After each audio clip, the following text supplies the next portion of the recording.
ಲೇಔಟ್ನಲ್ಲಿ ಅಕ್ರಮವಾಗಿ ಮನೆ ಕಟ್ಟಿಕೊಂಡಿದ್ದವರನ್ನ ಸರ್ಕಾರ ತೆರವುಗೊಳಿಸಿತ್ತು.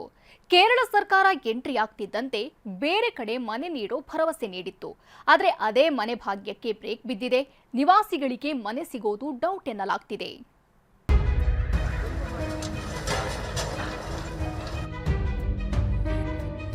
ಎಷ್ಟು ದಿನ ಅವರು ರೋಡಲ್ಲಿ ಇರ್ತಾರೆ? ಡಾಕ್ಯುಮೆಂಟ್ ವೆರಿಫಿಕೇಶನ್ ಮಾಡ್ತಾ ಇದ್ದಾರೆ. ಇವತ್ತೇ ಕೊಡ್ತೀವಿ, ನಾಳೆ ಕೊಡ್ತೀವಿ, ಹೊಸ ವರ್ಷಕ್ಕೆ ಕೊಡ್ತೀವಿ, ಹೀಗೆ ಕೋಗಿಲು ನಿವಾಸಿಗಳ ಮೂಗಿಗೆ ಸರ್ಕಾರ ತುಪ್ಪ ಹಚ್ಚುತ್ತಲೇ ಬಂದಿತ್ತು.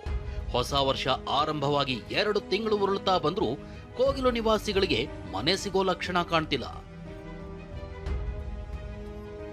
ಕೋಗಿಲು ಅಕ್ರಮವಾಸಿಗಳಿಗೆ ಮನೆ ಸಿಗೋದು ಡೌಟ್. ಅಕ್ರಮವಾಸಿಗಳಿಗೆ ಮನೆ ನೀಡಲು ಕಾನೂನು ಅಡ್ಡಿ. ಇದೇ ಜಾಗ ಬೆಂಗಳೂರಿನ ಕೋಗಿಲು ಲೇಔಟ್ನ ಇದೇ ಜಾಗದಲ್ಲಿ ಕೆಲ ದಿನಗಳ ಹಿಂದೆ ಜೆಸಿಬಿಗಳು ಘರ್ಜಿಸಿದ್ವು. ಅಕ್ರಮ ಮನೆಗಳನ್ನ ನೆಲಸಮಗೊಳಿಸಿದ್ವು.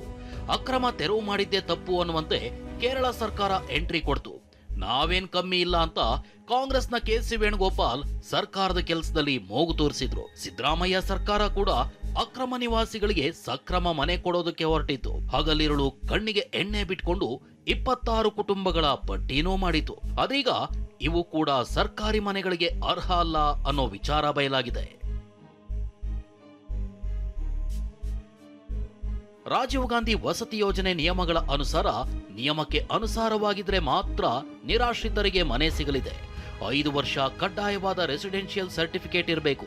ಆದ್ರೆ 24 ಮಂದಿ ರೆಸಿಡೆನ್ಷಿಯಲ್ ಸರ್ಟಿಫಿಕೇಟ್ ನಮೂದಿಸಿಲ್ಲ. ಕೋಗಿಲು ಲೇಔಟ್ನ ನಿರಾಶ್ರಿತರು ಈವರೆಗೂ ರಾಜೀವ್ ಗಾಂಧಿ ವಸತಿ ಯೋಜನೆಗೆ ಅರ್ಜಿ ಸಲ್ಲಿಸಿಲ್ಲ ಎನ್ನಲಾಗಿದೆ. ಆನ್ಲೈನ್ ಅರ್ಜಿ ಸಲ್ಲಿಸಬೇಕು, 50,000 ಮುಂಗಡವಾಗಿ ಕಟ್ಟಬೇಕು. ಆದ್ರೆ ಇದುವರೆಗೂ ಯಾರೊಬ್ಬರು ಕೂಡ ಅರ್ಜಿ ಸಲ್ಲಿಸಿಲ್ಲ ಅನ್ನೋ ಎಕ್ಸ್ಕ್ಲೂಸಿವ್ ಮಾಹಿತಿಯನ್ನ TV9 ಬಯಲು ಮಾಡಿದೆ. ಒಂದ್ ವೇಳೆ ಮನೆ ಕೊಡ್ಲಿಲ್ಲ ಅಂದ್ರೆ ಉಗ್ರ ಹೋರಾಟ ಮಾಡೋದಾಗಿ ಕೋಗಿಲು ಸ್ಲಂ ನಿವಾಸಿಗಳ ಹೋರಾಟ ಸಮಿತಿ ಎಚ್ಚರಿಕೆ ನೀಡಿದೆ. ಎಷ್ಟು ದಿನ ಅವರು ರೋಡಲ್ಲಿ ಇರ್ತಾರೆ? ಮತ್ತು ಮಕ್ಕಳುಗಳ ವಿದ್ಯಾಭ್ಯಾಸ ಇದರಿಂದ ಎಲ್ಲ ವಂಚನೆ ಆಗಿ ಅವ್ರ ಮಕ್ಕಳು ಫುಟ್ಪಾತ್ ಅಲ್ಲಿದ್ದಾರೆ. ಹಾಗಾಗಿ ನಮಗೆ ಈಗ ಇವತ್ತು ನಾಳೆ ಇದ್ರೊಳಗಡೆ ಮತ್ತೆ ಕೂಡ ಸಚಿವರನ್ನ ಭೇಟಿ ಮಾಡುವಂತ ಕೆಲಸವನ್ನ ಮಾಡ್ತೀವಿ. ನೀವು ಹೇಳುವಂತ ರೀತಿಯಲ್ಲಿ ಯಾರಿಗೂ ಕೊಡಲ್ಲ ಅಂತೇಳಿ ಏನಾದರೂ ಆ ಥರದೊಂದಿನ ಸ್ಟ್ಯಾಂಡ್ ತಗೊಂಡ್ರೆ ಮುಲಾಜಿಲ್ಲದೆ ಉಗ್ರವಾದಂಥ ಹೋರಾಟವನ್ನ ಮಾಡುವಂತ ಪ್ರಯತ್ನಗಳನ್ನ ಮಾಡ್ತೀವಿ. ಆದ್ರೆ ವಸತಿ ಸಚಿವರು ಮಾತ್ರ ಕೋಗಿಲು ನಿರಾಶ್ರಿತರ ದಾಖಲೆಗಳನ್ನ ಪರಿಶೀಲಿಸಲಾಗ್ತಿದೆ ಅಂತ ಹೇಳಿದ್ದಾರೆ. ಡಾಕ್ಯುಮೆಂಟ್ ವೆರಿಫಿಕೇಶನ್ ಮಾಡ್ತಾ ಇದ್ದಾರೆ. ಈಗ ಮೊನ್ನೆ ಕೃಷ್ಣ ಬೈರೇಗೌಡರು ಫೋನ್ ಮಾಡಿದ್ರು, ಆ ಆಸ್ಯಾ ಕಮಿಟಿಯಲ್ಲಿ ಮಾಡಬೇಕಾಗಿತ್ತು, ಮಾಡಿದೀವಿ ಬೇಕಂತ. ನಾನು ಹಂಪಿ ಉತ್ಸವ ಇದ್ದಿದ್ದ ಕಾರಣಕ್ಕೆ ನಾನು 5 ದಿನ ಅಲ್ಲಿದ್ದೆ ಹಂಪಿಯಲ್ಲಿ. ಇವತ್ತು ಸಂಜೆ ಸಿಕ್ಕಿ ಇವತ್ತು ಫೈನಲ್ ಮಾಡ್ತೀವಿ. ಸಚಿವರೇನೋ ಪರಿಶೀಲನೆ ಅಂತಿದ್ದಾರೆ. ಆದ್ರೆ ಅಧಿಕಾರಿಗಳು ಹೇಳ್ತಿರೋ ಪ್ರಕಾರ ಮನೆ ಕೊಡೋದು ಕಷ್ಟ ಎನ್ನಲಾಗ್ತಿದೆ. ನಟರಾಜ್, ಶಿವರಾಜ್ ಕುಮಾರ್ ಜೊತೆ ಕಿರಣ್ ಹನ್ಯಡ್ಕ, TV9 ಬೆಂಗಳೂರು.